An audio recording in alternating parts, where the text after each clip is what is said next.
किस्से कहानियों के इस चैनल में आपका एक बार फिर से स्वागत है। लीजिए दोस्तों, हाजिर हैं हम बेताल पचीसी की एक और कहानी लेकर। कहानी कुछ इस तरह से है।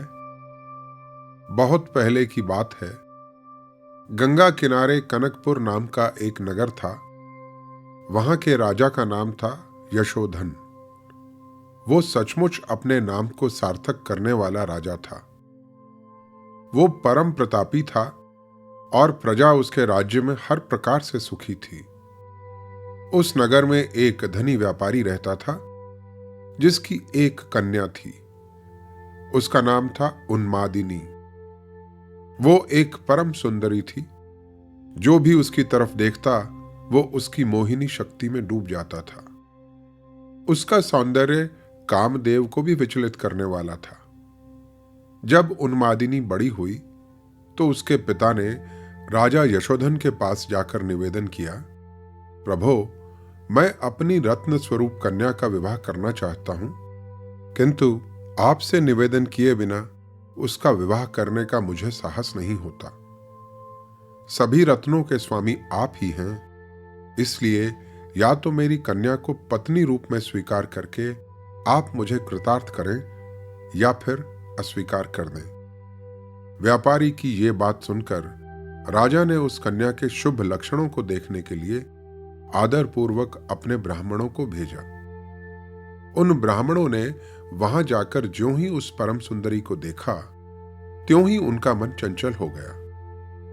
मगर थोड़ी देर बाद उन्होंने अपना मन शांत करके और फिर सोच समझकर आपस में परामर्श किया और निष्कर्ष निकाला कि अगर राजा इस कन्या से विवाह करेगा तो उसका राज्य अवश्य ही चौपट हो जाएगा, क्योंकि तब तो राजा हर समय इसी कन्या के रूप में रमा रहेगा और प्रजा के हितों की देखभाल नहीं कर पाएगा। इसलिए हमें राजा को यह नहीं बताना चाहिए कि यह कन्या रूपवती और सुलक्षणा है। यही सोचकर वो सब राजा के पास पहुंचे और उन्होंने राजा से कहा, महाराज, वो कन्या तो कुलटा है। हमारा सुझाव है कि आप उससे विवाह ना करें।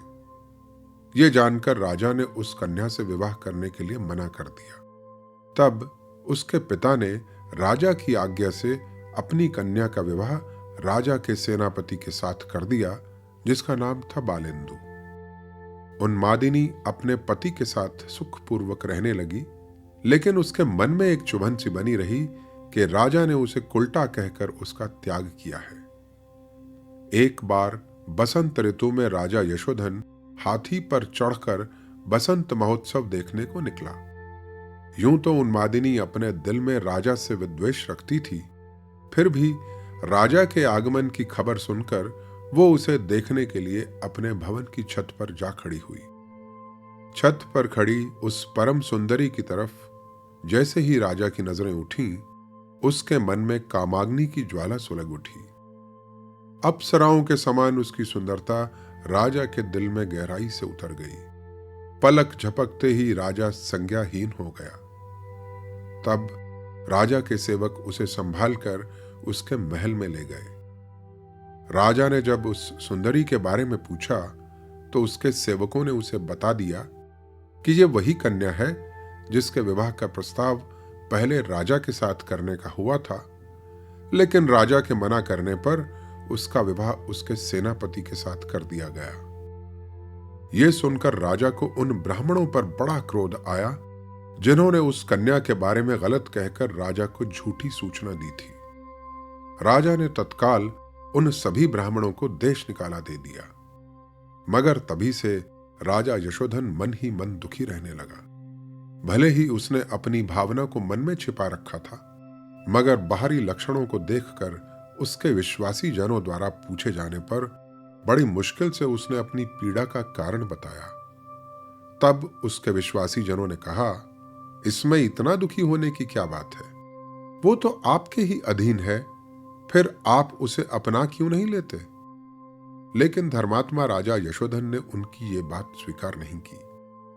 सेनापति बालेंदु राजा का भक्त था। जब उसे ये बात मालूम हुई तो वो खुद राजा के पास पहुंचा और उसके चरणों में झुककर बोला, महाराज, आपके दास की स्त्री आप ही की दासी है, वो पराई स्त्री नहीं है। मैं स्वयं ही उसे आपको भेंट करता हूं, आप उसे स्वीकार कर लें, या फिर मैं उसे देव मंदिर में छोड़ आता हूं। जब वो देवकुल की स्त्री हो जाएगी तब वहां से उसे ग्रहण करने में आपको दोष नहीं लगेगा। अपने ही सेनापति ने जब राजा से ऐसा अनुरोध किया तो क्रोध से राजा ने उत्तर दिया, राजा होकर मैं ऐसा अधर्म कैसे करूंगा? यदि मैं ही मर्यादा का उल्लंघन करूंगा तो कौन अपने कर्तव्य मार्ग पर स्थिर रहेगा? मेरे भक्त होकर भी तुम मुझे ऐसे पाप में क्यों ढकेलते हो जिसमें क्षणिक सुख तो है, पर जो परलोक में महादुख का कारण होगा? यदि तुम अपनी धर्म पत्नी का त्याग करोगे तो मैं तुम्हें क्षमा नहीं करूंगा, क्योंकि मेरे जैसा कौन राजा ऐसा अधर्म स्वीकार कर सकता है? अब तो मृत्यु ही मेरे लिए बेहतर है। उसके बाद नगर और गांव के लोगों ने मिलकर राजा से यही प्रार्थना की, मगर दृढ़ निश्चयी राजा ने उनकी बात नहीं मानी। राजा का शरीर धीरे धीरे उसके काम ज्वर के ताप से क्षीण होता चला गया और अंत में उसकी मृत्यु हो गई। अपने स्वामी की मृत्यु से दुखी होकर सेनापति बालेंदु ने भी अग्नि में प्रवेश करके अपने प्राण त्याग दिए। सच है, भक्तों की श्रद्धा की थाह को नहीं जाना जा सकता। दोस्तों, ये कहानी बेताल ने राजा विक्रमादित्य को सुनाकर पूछा, राजन, अब तुम ये बताओ कि उस राजा और सेनापति में से किसका बलिदान बड़ा था? जहां एक तरफ राजा के सेनापति ने तो उस अलौकिक सुंदरी को विधि पूर्वक ब्याहा था और बहुत समय तक उसके साथ सुख भोगा था, फिर भी वो उस सुंदरी को राजा को सौंपने को तत्पर हो गया और राजा की मृत्यु के बाद उसने खुद भी अपने शरीर को अग्नि में स्वाह करके अपने प्राण त्याग दिए। वहीं दूसरी तरफ राजा ने सेनापति की उस रूपवती पत्नी का त्याग किया था जिसके भोग रस का उसने सुख भी नहीं लिया था और जो उसे आसानी से उसी के पति द्वारा भेंट के रूप में प्राप्त हो रही थी। विक्रम ने उत्तर में कहा, बेताल, राजा और सेनापति में से राजा अधिक चरित्रवान था और उसी का बलिदान बड़ा था। चूंकि सेनापति कुलीन वंश का था, उसने स्वामी की भक्ति में जो भी किया ठीक ही किया, क्योंकि सेवक का तो कर्तव्य ही है कि वो प्राण देकर भी अपने स्वामी की रक्षा करे। लेकिन राजा तो अक्सर मदमस्त हाथी की तरह निरंकुश होते हैं।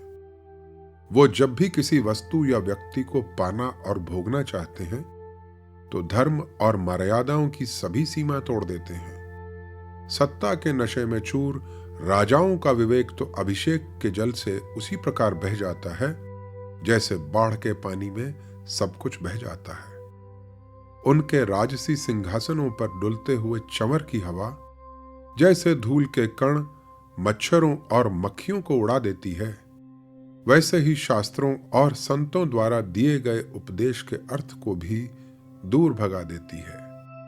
राजा का छत्र जैसे धूप को रोकता है, वैसे ही सत्य को भी ढक देता है।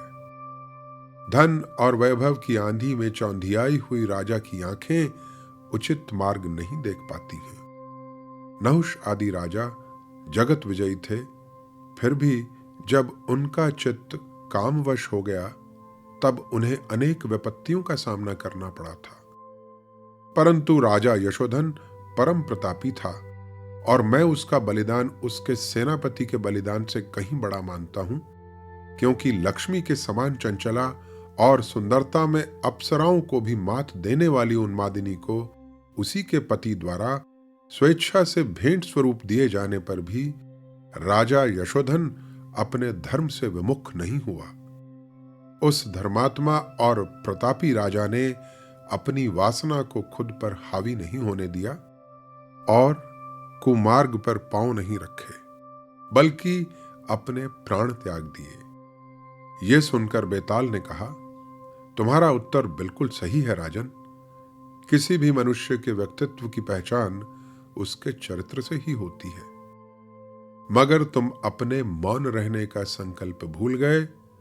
तुम भूले और मैं आजाद हो गया। इसलिए मैं चला अपने ठिकाने पर। इतना कहकर बेताल उड़ गया और एक बार फिर से पेड़ पर जा लटका।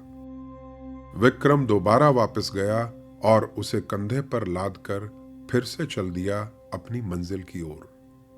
रास्ते में बेताल ने विक्रम को एक और कहानी सुनाई, जो हम आपके लिए लेकर आएंगे अपनी अगली YouTube वीडियो में। तब तक इंतजार कीजिएगा और खुद का व अपनों का ख्याल रखिएगा। नमस्कार।